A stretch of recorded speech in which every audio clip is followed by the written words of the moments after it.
So today we're going to talk a little bit about how the Enve Melee compares to my Canyon Ultimate that I just had to destroy and do a warranty on. If you haven't seen that video, I did one on the warranty, why I had to warranty it, dealing with Canyon and all that kind of stuff, and introduced the new Enve Melee to you guys. And I've had 3 rides on the bike now, so I just wanted to give you my initial impressions as to the differences between the two. And I think some of this is going to change the more time I get on the Melee, and as that goes, I'll give you some updates. So things to consider with this comparison. Number one, I'm a recreational cyclist now. I haven't raced for over 10 years. I still like to go out and ride a lot when I'm home and not traveling. I like to do at least 10, 12 hours a week. So I get out there and I like to ride still. I'm probably 193 pounds, 195 pounds these days. I used to race at 173. So I was never super light, but I'm lifting weights again and just living life and riding and enjoying it, not trying to win races and stuff. So if you missed it, it's the same exact wheels and tires. It's the same group set from the Canyon, same saddle. So all the touch points are the same. The difference obviously would be the stem, the frame, and the cockpit is slightly different.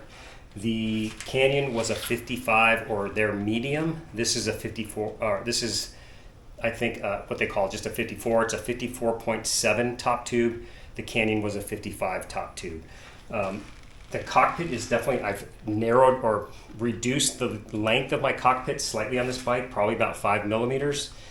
With the Canyon, I was very slightly stretched out just by their bar stem combo. It was just a little bit longer than I probably needed, but I didn't want to deal with having to buy something different and get it, change it all out and all that stuff. So I lived with it for over 20,000 miles on that Canyon. So keep that in mind when I'm talking about some of the stuff on this bike. So number one, first and foremost, comfort on the road. Both of the bikes are fantastic. I never had any complaints about the Canyon being too stiff. I would do 3-4 hour rides on that bike and it doesn't beat you up.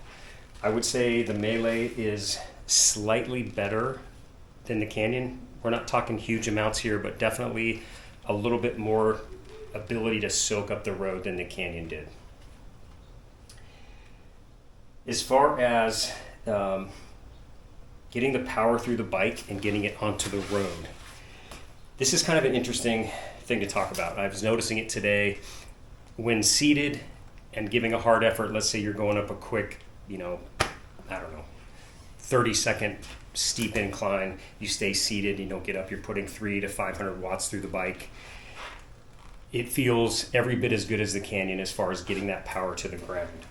When I stand up and try to accelerate and go hard, it seems like maybe the Canyon's a little bit more snappy.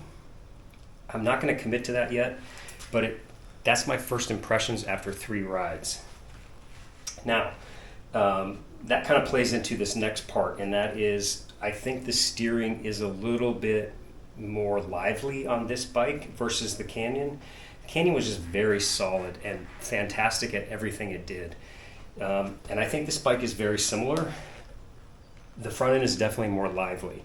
Now, I think that has to do with a couple of things. Number one, just getting used to that shorter cockpit.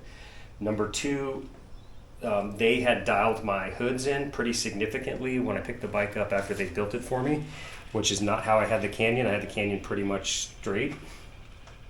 So with those hoods turned in, that effectively makes a very, quite a bit more narrow bar situation. So any input into the bars is going to translate to quite a bit more movement. So I really think that's kind of the main issue that's going on in the front end as far as that liveliness. I did notice a little bit more, causing a little bit more change with the wind on this bike than I do the Canyon. Again, I think it's because those hoods were turned in.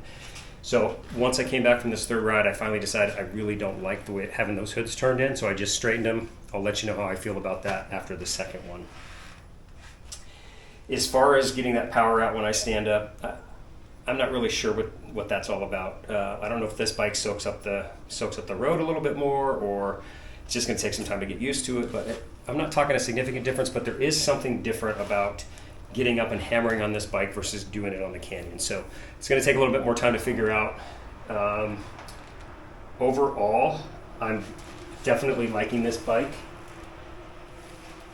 Very comfortable, handles very well. You know, it is fast, it's just different, so I got to get used to it. What else can I tell you? You know, I guess another thing to mention is, you know, after 20,000 miles on that other bike, clearly I'm used to that. So I think once I ride this a little bit more, get everything perfectly dialed here, then I think I'm going to really love this thing. I just really, really, really like that other bike.